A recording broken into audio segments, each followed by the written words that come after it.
том аюул бол эмоцийн түвшинд бүх асуудлыг шийдэх гэж оролддог. Одоо бол энийг институцийн түвшинд шийдэл гэж хэлж байгаа. Тэгэхээр өнөөдөр бол үнэхээр бид нар бол хамтын эцэст холбоо гэдэг чинь үгэл хамтын хариуцлага, хамтын эрх ашигын тогтолцоо. Хамтын гэж юугаа хэлээд байгаа юм? Дорж ирэх ашиг давхыг хэлээд байгаа юм уу? Эсвэл дорж бүтээрх тэнцүү байхыг хэлээд байгаа юм уу? Хамтын хариуцлага гэж юу хэлээд байгаа юм? Торгуул болохлээр дорж төлдөг гавьяаг нь би авдаг байх юм уу? Энэ бүх монголчуудын институцийн харилцааг тодорхой болгох нь өнөөдрийн үүрэг байхгүй. Тийм учраас шийдэл бол ганцхан бий. Мэргэжлийн холбоотын хуулийг гаргах хэрэгтэй. Үүгээрээ төртэй харьцах, иргэнтэй харьцах, хоорондоо харьцах, хуультай харьцах, тэр байтугай технологитой харьцах бүх юмыг л хийх ёстой шүү дээ. Бид дүрм гаргах хэрэгтэй. За шийдэлтэй ганц минут. За энэ дээр яаж шилжүүлэх вэ? Ямар аргаар шилжүүлэх вэ? Тэгэхээр одоо бидний өмнө ерөөсөө арга зүйн үе ирж байгаа байхгүй юу? Аргачлалын үе. Ямар аргаар шилжүүлэх вэ те? Хоёр үндсэн арга байдаг. Market based, partnership based гэдэг сая хэлсэн тэр сурагчтай холбооны сонгон шалгаруулах буюу манайхан тендерийн аргаар шилжүүлж өгнө.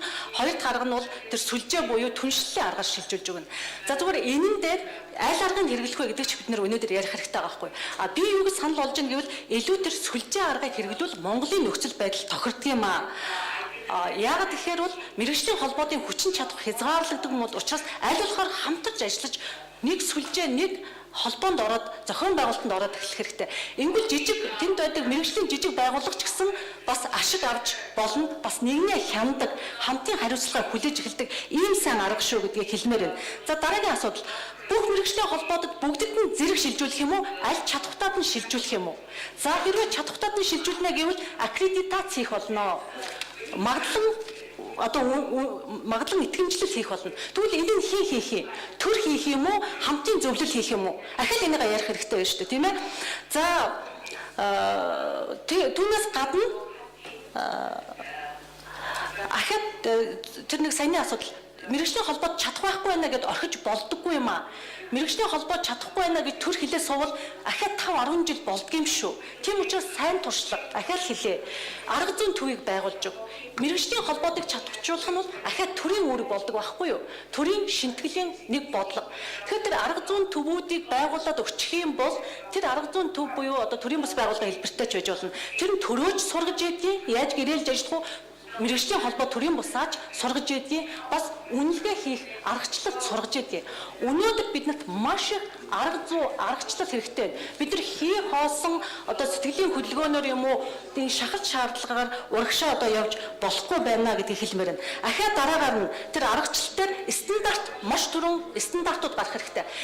Итгэлцэл гэдэг чинь арга зүй стандарт хариуцлага тодорхой болсон юм дээр итгэлцэл бий болж түншлэл хийх хэлмээр байна.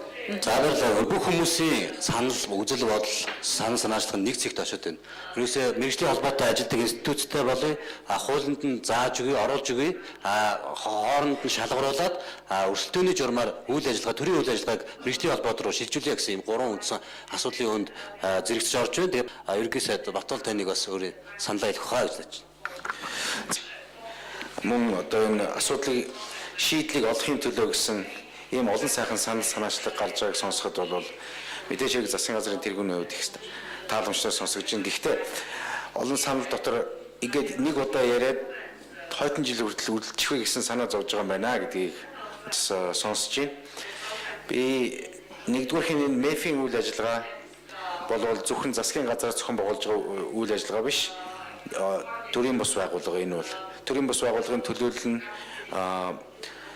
бүх давхарга орсон байгаа. Иргэний нийгэм, засаг, төр, бизнес энэ бол төрийн бус байгууллагын үйл ажиллагаа цаашдаа байнгын үйл ажиллагаатай явах хэрэгтэй болно. Энэ зохион байгуулалтыг бид нэр шийдвэрлэх ёстой гэж бодож байна ярилцах. За хоёрдугаарх нь засгийн газрын зүгээс би төрийн бус байгууллагууд, иргэний нийгмийн байгууллагуудтай мэргэжлийн холбоотой 2-7 хоногийн өмнө уулзалт хийсэн байгаа. Тэгээ энэ уулзалтан дээр яг энэ агуулгатай яриануд болсон. Тэгээ тэн дээр ямар шийдэл одоо шийдэл гэж хэлж болно. Тэр уулзалтын шийдэл бол ерөөсөө олон хөлбөрүүд байна, олон саналууд байна. Гэхдээ энийг саяхан хэлдгээр эмоцоор биш, их хот гişүүн хэллээ шүү дээ. Илүү одоо шинжлэх ухааны үндсэлтэй, илүү практик ач холбогдолтой болох үүднээс ажлын хэсэг гаргая. Мэргэжлийн бус байгууллагуудын асуудлаар түүний одоо чадварыг дээшлүүлэх, төр засгийн үүрэг функцийг хуваалцах энэ бодлого хамгийн гол нь ер нь яг юу хүсээд ямар зорилго одоо очих гэдэг нь тэхийн тулд төр засгаас ямар дэмжлэг хэрэгтэй байх юм. Өөрөөсөө ямар чармаалт гаргах ёстой гэж үзэж байгаа юм. Хоёр талын харилцан чармаалт байж тарах гэдэг шүү дээ. Тэгжээж хамтын хариуцлага буюу нэгдсэн юм дээр ирэхгүй бол нэг нь аавна гэдэг нэг нь өгөх гэж байгаа юм шиг эсвэл өгөхгүй байгаа юм шиг ийм асуудал биш. Хоёр биенээ ойлгоод явж байгаа зүгээ тодорхойлоод үүрэг хариуцлагуудаа тодорхойлоод нэг үгээр хэлэхэд концепцээ тодорхой болгоо. Тэгээд эндээ яг энэ концепц энэ одоо зорилтоо тодорхой болгонгууд тэрнийгээ хэрэгжүүлэх хууль эрх зүйн орчноо хамтдаа одоо хуулийн төсөл дээр зөвхөн нэг түшмэл биш тэр одоо концепц дээр үндэслэн хуулийн төслөө боловсруулад хэлцүүлэх ёстой. Шийдвэр гаргагч нар энэ дээр үндэслэл шийдвэр гаргах энэ зөвлөмж энэ шийдлийг эндээс гаргаж өгөх зүйтэй гэж бодож байна. Олон сайхан санал санаачлалууд гарч байна.